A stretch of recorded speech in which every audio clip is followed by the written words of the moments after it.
For today's video, we will show you how to accept payments in crypto, so let's begin.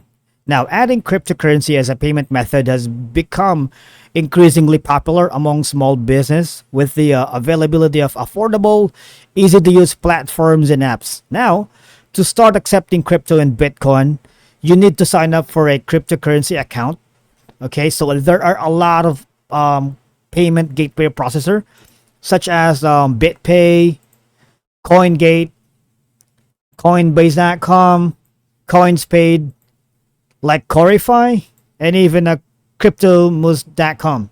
Now, I need you to understand that you have to create your wallet, your crypto wallet, right? So, and that being said, when you utilize a payment processor such as this one, it supports cryptocurrency transactions, all right? And you integrate the chosen payment processor into your website or even your platform.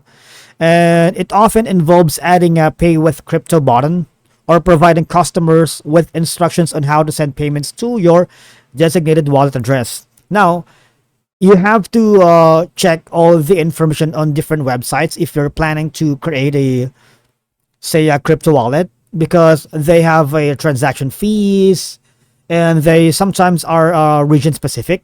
So I suggest, if you decide whether you want to keep and to receive cryptocurrency, you need to check all the information provided on each website. Okay, that's it for today's video. That's how you basically accept payments in crypto. Thank you so much for watching. We will see you all in the next video.